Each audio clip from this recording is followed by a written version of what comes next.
दोस्तों, मेरा नाम है कौशल प्रताप सिंह और बड़ी खबर आ रही है अमेरिका से। जो यूनाइटेड स्टेट्स की सेनेट ने, ये आप समझे जैसे कि भारत की लोकसभा होती है, वैसे ही अमेरिका का यूनाइटेड स्टेट्स का सेनेट होता है। उसने बिलियंस ऑफ डॉलर्स की एड पास कर दी है यूक्रेन और इसराइल और ताइवान के लिए। इसमें दो मेन जो है वो है यूक्रेन और इसराइल। तो आपको बताते हैं। Senate passes 95 billion package with aid for Ukraine and Israel setting up showdown with the House। या शोडाउन का क्या यूज हो रहा है, क्यों यूज हो रहा है शोडाउन शब्द का, मैं मतलब बताऊंगा।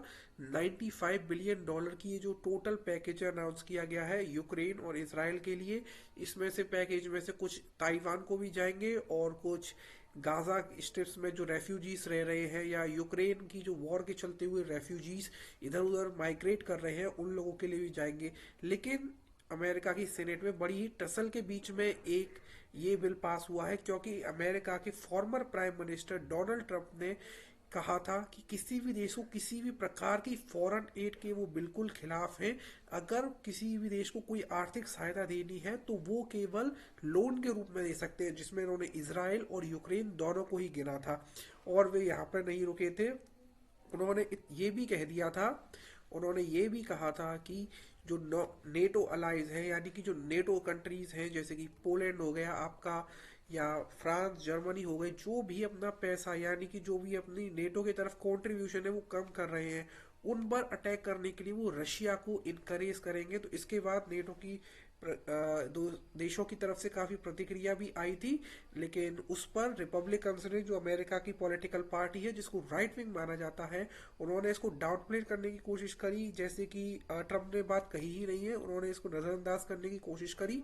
तो ये जो न्यूज इंपॉर्टेंट इसलिए हो जाती है, अब ये जो 95 बिलियन डॉलर्स गए हैं, तो जब ये इसराइल को मिलेंगे तो उनकी जो बम्बार्टमेंट है वो गाजा पर और भी तेज हो जाएगी और यूक्रेन को भी इससे बल मिलेगा। हालांकि यूक्रेन के जो प्रेसिडेंट हैं जेलेंस्की, वो कई बार एड की कह चुके हैं, तो अब उन्हें ये सहायता, आर्थिक सहायता मिल चुकी है। तो अब देखना ये होगा कि यूक्रेन और रशिया वॉर अमेरिका के होने वाले आगामी चुनाव जो कि नवंबर 2024 में ही, जब तक और खिंचेगी या उससे ही पहले से बंद होने के कोई आसार है। जहां तक है ये वॉर चलती रहेगी जब तक अमेरिका में कोई सत्ता परिवर्तन नहीं होता, क्योंकि डेमोक्रेट्स पार्टी जब तक है, जब तक वो वॉर चलती ही रहेगी।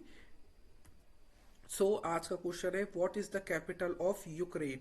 यूक्रेन की कैपिटल क्या है? Option A Donetsk, option B Crimea, option C Kyiv and option D Moscow. आप अपना सही आंसर कमेंट सेक्शन में बताएं।